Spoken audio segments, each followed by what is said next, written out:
जी को नमन करता हूँ और मंच पर उपस्थित सभी अतिथिगण और मेरे प्यारे भाइयों और सभी वरिष्ठ नागरिक, आप लोग अभी सबको सुन रहे थे। तो जो हमारा टॉपिक है आज का संविधान दिवस, सब ने अपने अपने विचार व्यक्त किए। बहुत ही अच्छा उन्होंने बताया कि संविधान दिवस हमने कब मनाना शुरू किया, क्यों मनाना शुरू किया, और अपने अपने विचार कुछ उसके कि डॉक्टर भीमराव अम्बेडकर जी जो थे वो संविधान सभा जो ड्राफ्ट कमेटी है, प्रारूप कमेटी थे, उनके चेयरमैन थे, उनके साथ 7 और जो मेंबर थे, बट मेनली कॉन्ट्रीब्यूशन जो था बाबा साहब का था। तो इस चीज़ को मैं थोड़ा कंसाइज करता हूँ कि क्या होता है, बहुत सारे मोती कहीं कहीं पड़े होते हैं।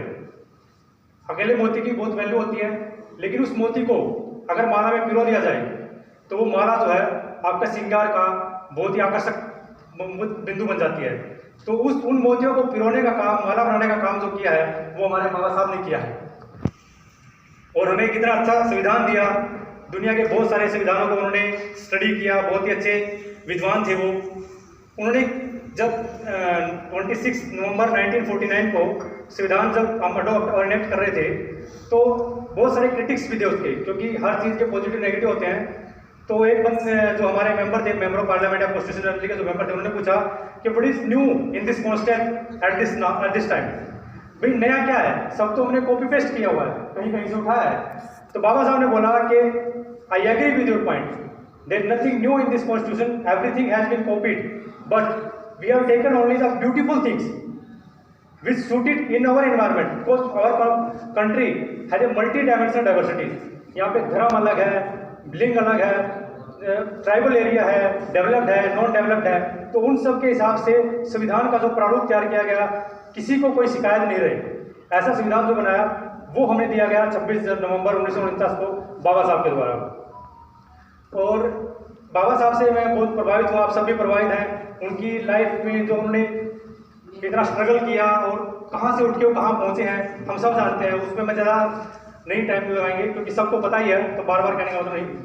मैं अपने जो साथी हैं जो हॉस्टल में रह रहे हैं उनको मैं कुछ बोलना चाहूँगा। डोंट टेक इट नेगेटिव, एक जैसे सलाह है, आपका छोटा है बड़ा भाई समझ के ले लीजिए। एक बहुत ही प्रकरण है, जब बाबा साहब लंदन में ऑक्सफोर्ड यूनिवर्सिटी में पढ़ रहे थे तो उस टाइम पे जो हमारे स्वतंत्रता सेनानी थे सर, तो वो outside India they are trying to concise the Indian mind कि भाई हम भारत में जो अंग्रेजों का अत्याचार है उसको दूर करने के लिए बाहर से हम कुछ स्पोर्ट तैयार करते हैं। And I don't want to name the freedom fighters.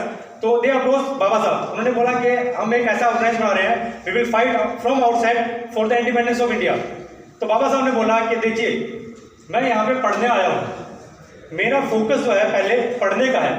I will contribute in the freedom of India, I will contribute in the struggle of freedom of India, but my medium, my mode is different। I will तो बाबा साहब ने क्या बोला, मैं पढ़ूंगा, मेरा focus पढ़ाई पर रहेगा। उन्होंने वो किया और बताते हैं कि रामा में पढ़ा है वो 18 घंटे पढ़ते थे। और आज इसीलिए जो जब सदी के टॉप मोस्ट 9 या 11 जो पर्सनैलिटीज में आते हैं तो उनमें हमारे बाबा साहब का भी नाम आता है। उन्होंने क्या बोला है, नारा क्या दिया, एजुकेट, ऑर्गेनाइज एंड एजिटेट। तो पहले हमें एजुकेट होना है। जब हम हॉस्टल में आए हैं हमें इतनी सारी फैसिलिटीज दी गई हैं, बहुत ही नॉमिनल चार्जेस और फ्री चार्जेस में, we are not taking advantage of that. I have feel that, मुझे लगा ऐसा कि हमें जो सुविधाएं दी जा रही हैं उसका हम भरपूर तरीके से यूटिलाइज नहीं कर पा रहे हैं। We are wasting our time. अब हम ये क्या सोचते हैं, हम हमारा टाइम वेस्ट कर रहे हैं। No, we are not wasting our time, you are wasting your future. एक कहावत होती है, if you are not planning it means you are planning for failure. Plan तो फिर भी चल रहा है, आपने प्लान नहीं बनाया लेकिन फेलियर के चल रहा है। तो इसलिए मैं सबको बोलना चाहूँगा, एक महीने का अपने टारगेट बनाइए। महीने में 30 दिन होते हैं, 28 दिन का बनाइए। हफ्ते का एक टारगेट बनाइए, उसको 7 दिन होते हैं, 6 दिन का बनाइए। डेली का एक टारगेट बनाइए, आप 12 घंटे पढ़ते हैं, 16 घंटे पढ़ते हैं, 8 घंटे पढ़ते हैं, 2 घंटे का कम बनाइए। डेली के टारगेट को डेली अचीव कीजिए। कुछ रहता है तो वो 2 घंटे जो एक्स्ट्रा है वो आपको कंट्रीब्यूट करेंगे।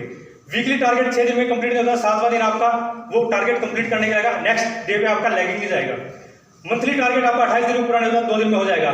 You will feel the difference, you will feel the positive energy. तो मैं 2 बातों से, दुष्यंत कुमार जी की 2 लाइन है उन्हीं से मैं खत्म करना चाहूँगा, ज़्यादा टाइम नहीं होगा। हंगामा खड़ा करना मेरा मकसद नहीं, कोशिश सारी ये है कि ये तस्वीर बदलनी चाहिए। मेरे सीने में ना सही तुम्हारे में सही, आग कहीं भी हो आग जलनी चाहिए। Thank you.